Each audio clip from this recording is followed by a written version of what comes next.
Assalamualaikum warahmatullahi wabarakatuh.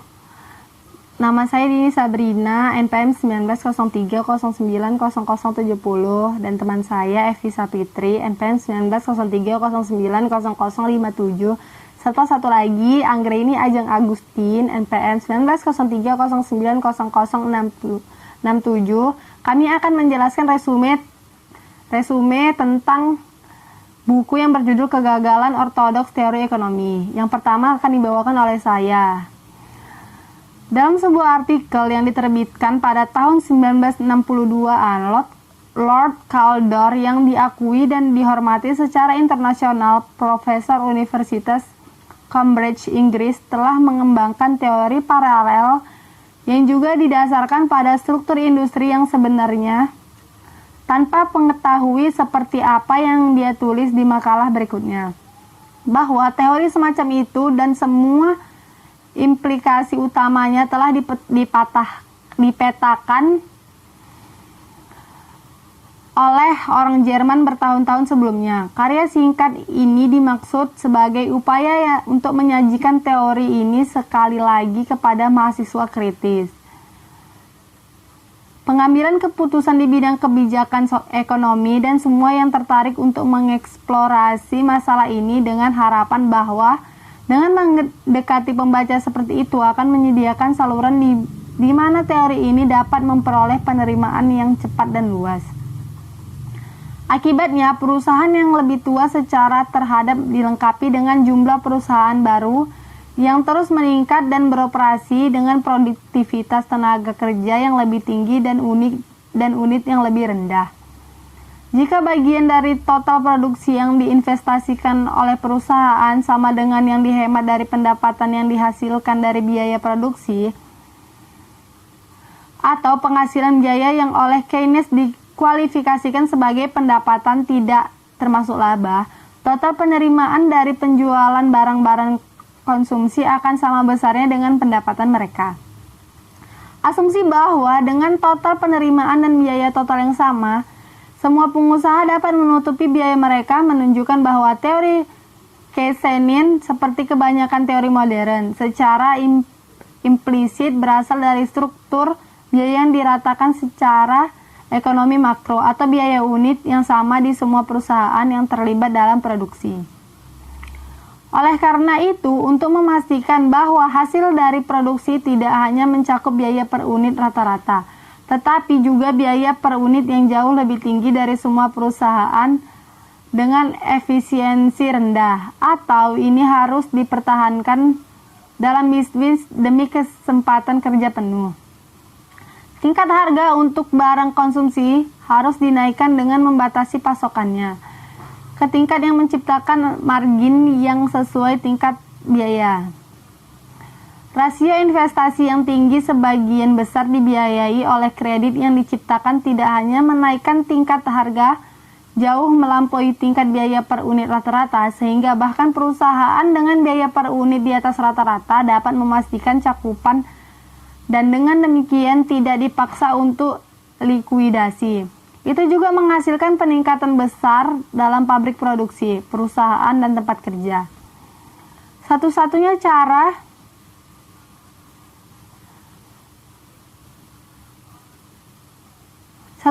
cara di mana semua pencari kerja dapat menemukan pekerjaan, bahkan dengan jumlah tenaga kerja yang konstan, adalah jika semua pabrik yang rusak dan lebih khusus lagi semua pabrik yang secara definitif dibuang karena pertimbangan kelayakan komersil diganti. Ini akan membutuhkan investasi skala besar yang sesuai di tingkat ekonomi makro.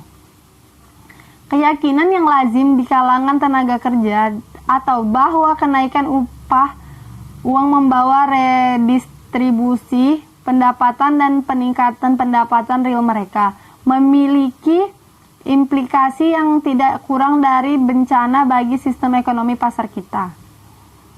Karena peningkatan tingkat harga yang memerlukan upah yang berlebih mendorong untuk mewajibkan bank sentral untuk mengadopsi kebijakan kredit restriktif dan menaikkan suku bunga utamanya.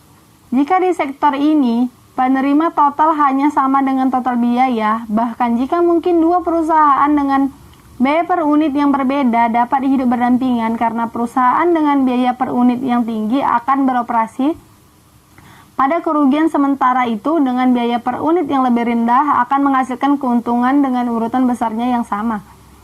Sebagaimana dinyatakan dalam bab 1, tingkat harga rata-rata semua barang konsumsi oleh karena itu sama-sama hasil bagi yang diperoleh dari permintaan yang didukung uang dan volume barang yang dijual. Dengan kata lain, produsen individu barang konsumsi tidak memperoleh harga yang sama dengan biaya produksi. Sebaliknya, mereka memperoleh harga yang ditentukan oleh bagian pendapatan yang dibelanjakan konsumen untuk barang-barang jenis tertentu dan jumlah unit barang tertentu yang dijual. Dengan kata lain, rasio biaya pendapatan mungkin lebih menguntungkan dengan output yang terbatas, meskipun biaya per unit yang dikeluarkan lebih tinggi dibandingkan dengan pemanfaatan kapasitas yang interaktif dan biaya per unit yang lebih rendah. Produksi yang hilang ditunjukkan di sebelah kiri, dikaitkan dengan tempat kerja yang lebih tua, di mana biaya produksi tidak dapat lagi ditutupi oleh tanda terima penjualan. Unit produk yang ditambahkan produksi dengan biaya per unit yang lebih rendah di tempat kerja yang dibuat selama periode yang ditujukan, yang ditinjau. Demikianlah resume saya dan selanjutnya akan dilanjutkan oleh teman saya yaitu Evi Sapitri. Perkembangan ekonomi setelah Perang Dunia Kedua. Periode antara akhir Perang Dunia Kedua dan 1948 membawa ekonomi yang terkendali dilanda kekurangan besar. Ini tahun diabaikan dalam konteks karena tidak sampai mereka disahkan bahwa di sana berkembang ekonomi pasar bebas dan masalah-masalah khusus yang menyertainya.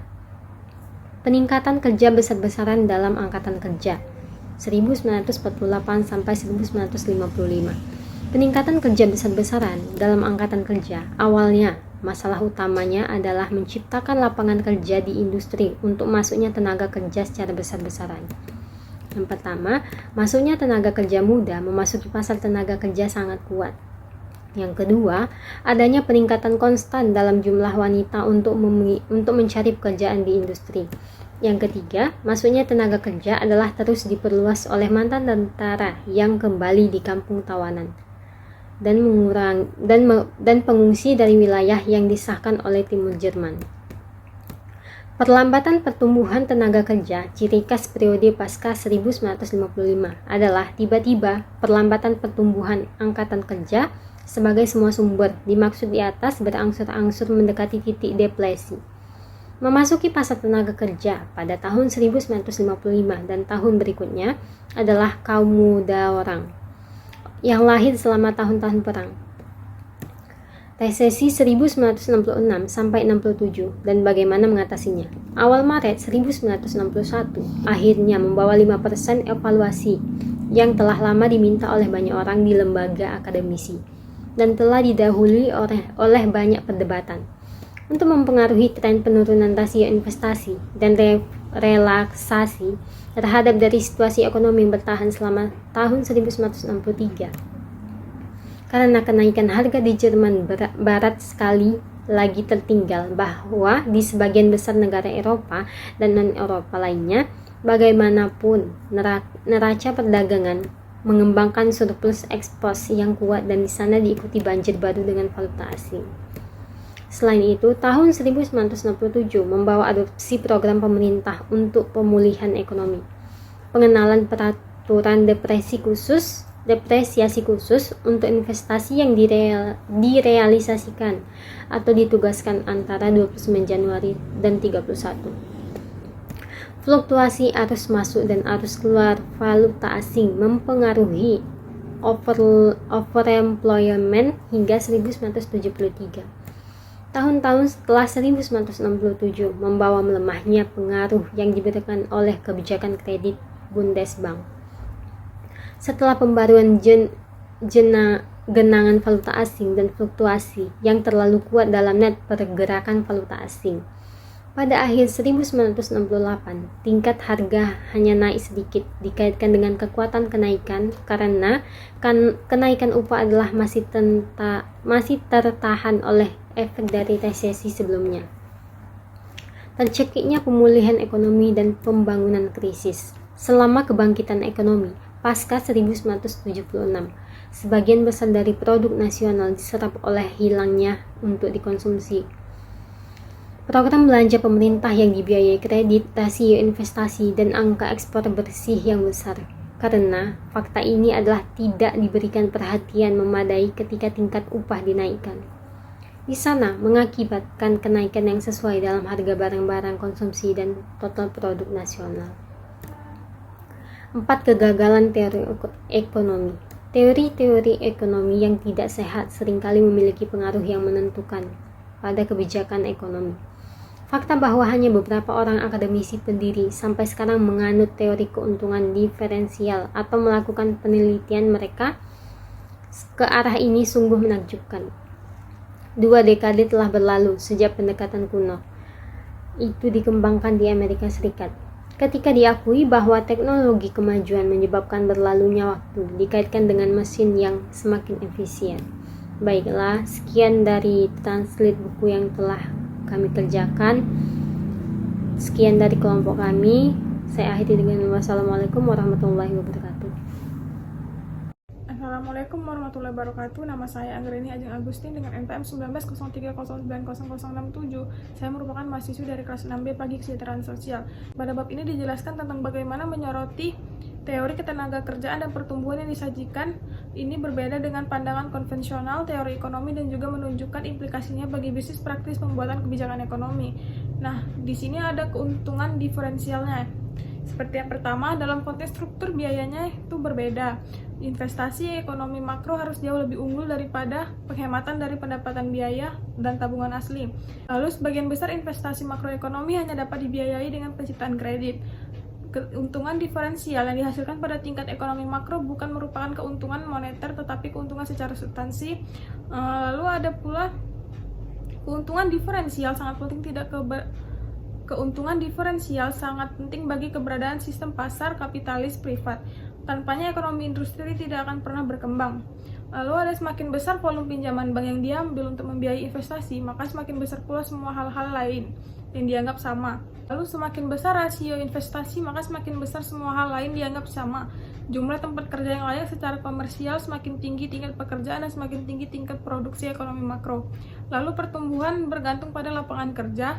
Luasnya investasi makroekonomi dan besar kecilnya rasio investasi bergantung pada hubungan antara tingkat bunga pinjaman investasi dan ekspektasi hasil. Pekerjaan penuh mengandaikan rasio investasi dan keuntungan yang besar. Pengaturan rasio investasi melalui kebijakan suku bunga dan kebijakan uang beredar. Lalu ada tingkat bunga tergantung pada tingkat suku bunga utama. Bank sentral memberikan pengaruh yang menentukan pada rasio investasi berdasarkan kebijakan suku bunganya. Ketenaga kerjaan diatur oleh kebijakan suku bunga. Sistem ekonomi kita tidak dapat berfungsi dan kesempatan kerja penuh tidak dapat dicapai tanpa regulasi oleh badan otonom yang beroperasi di luar pasar. Lalu ada kebijakan suku bunga cukup untuk mengatur rasio investasi. Kebijakan uang beredar tidak cocok untuk mengatur rasio investasi dan rumah menstabilkan harga. Lalu ada kebijakan uang beredar tidak cocok untuk mengatur rasio investasi dan untuk menstabilkan harga. Lalu ada arus keluar modal yang terkait dengan penurunan tingkat bunga real ke tingkat di bawah tingkat bunga Amerika adalah berperan dalam mengatasi pengangguran. Lalu ada pembelanjaan defisit oleh pemerintah meningkatkan rasio biaya pendapatan dalam industri. Pinjaman pemerintah ini seperti halnya peningkatan rasio investasi, peningkatan tingkat harga di atas tingkat biaya. Jika fakta ini tidak diperhitungkan ketika tingkat upah dinaikkan, maka akan terjadi kenaikan harga yang mutlak. Nah, setelah periode depresi atau krisis yang panjang, pengeluaran defisit seringkali diperlukan sebelum tingkat bunga yang lebih rendah dapat mempengaruhi lapangan kerja dan memulai pemulihan ekonomi. Nah, sebagian besar hipotesis ini bertentangan dengan kepercayaan umum atau tersebar luas. Mereka dapat dibenarkan dengan mengeksplorasi secara mendalam sistem yang kompleks. Nah, lalu, sebagian besar hipotesis ini bertentangan dengan kepercayaan umum atau tersebar luas. Mereka dapat dibenarkan dengan mengeksplorasi secara mendalam sistem yang kompleks, keterkaitan peredaran darah yang dibahas di atas. Lalu teks sebelumnya juga menyajikan sejumlah pertimbangan kualifikasi yang harus diabaikan dalam versi hipotesis yang sering diringkas ini. Lembaga akademis saat ini membela berbagai teori ekonomi, tidak semuanya jelas. Untuk mengklasifikasikannya, seseorang dapat menarik perbedaan antara Keynesianisme, monetarisme, dan neoklasisme. Dalam banyak kasus, satu teori yang sama dapat dilihat menghasilkan kesimpulan sangat berbeda. Oleh karena itu, tidak ada pendapat akademis yang seragam untuk mendukung pandangan umum tersebut. Pandangan ini sangat perlu direvisi, dan memahami implikasi dari hal ini untuk teori ekonomi adalah tugas yang harus dilakukan oleh mereka saat ini mempertahankan pandangan konvensional. Lalu kita masuk kepada masalah ekonomi dan sosial dalam situasi pekerjaan penuh tetap. Nah, di sini terintegrasikan ke dalam proses produksi semua orang yang bersedia bekerja dikaitkan dalam jangka panjang dengan tingkat pertumbuhan ekonomi secara tidak proporsional lebih tinggi daripada peningkatan lapangan kerja. Hal ini dapat dijelaskan juga dengan fakta bahwa produksi pabrik dan tempat kerja yang berurutan menunjukkan peningkatan efisiensi setelah kemajuan teknologi. Lalu produksi makroekonomi tersebut akan selalu menghadapi ambang saturasi relatif untuk barang-barang konsumsi. Ambang batas ini tercapai setiap saat mayoritas tenaga kerja lebih mengutamakan waktu senggang daripada anugerah superior dengan barang-barang material. Nah, tetapi pada saat itu sudah menjadi kebiasaan bahwa dalam proses perundingan bersama, manajemen dan buruh tidak hanya menyetujui tingkat upah yang direvisi, tetapi juga jam kerja yang direvisi. Hari kerja yang bahkan untuk anak-anak berjumlah 16 jam pada permulaan industrialisasi, kini telah dikurangi di ekonomi industri yang telah berkembang sepenuhnya menjadi kurang dari setengah dari durasi awalnya, yang seperti untuk anak-anak yang tanpa bantuan upahnya diperoleh sebagian besar bekerja di masa lalu untuk tidak mencapai tingkat penghidupan. Hari kerja telah dihapuskan. Lalu bagian berikutnya yaitu pekerjaan lengkap melalui pendekatan kebijakan baru terhadap tingkat bunga, perpajakan, dan upah. Nah, satu pertimbangan lagi yang harus diingat ketika merumuskan kebijakan suku bunga adalah bahwa jangka waktu yang cukup lama biasanya akan berlalu sebelum kenaikan atau penurunan suku bunga utama berdampak pada tingkat pekerjaan. Jika suatu bunga utama diturunkan secara bertahap, dengan demikian melepaskan rem kredit, tidak dapat diasumsikan bahwa peningkatan langsung dalam aktivitas investasi perusahaan akan terjadi. Begitu juga sebaliknya, jika produsen mengantisipasi penurunan suku bunga lebih lanjut, mereka bahkan dapat menunda proyek investasi mereka sampai titik terendah yang diantisipasi tercapai. Sikap ini disebut menunggu dan melihat. Oleh karena itu, rasio investasi tidak akan meningkat sampai waktu yang cukup lama berlalu sejak pemotongan awal suku bunga. Selama resesi ekonomi, penurunan suku bunga berturut-turut dapat disertai dan kemudian diikuti oleh penurunan rasio investasi yang terus-menerus, perlambatan ekspansi, dan peningkatan pengangguran, terutama jika banyak pabrik produksi tidak beroperasi atau telah ditutup, atau turun bahkan ketika tarifnya rendah.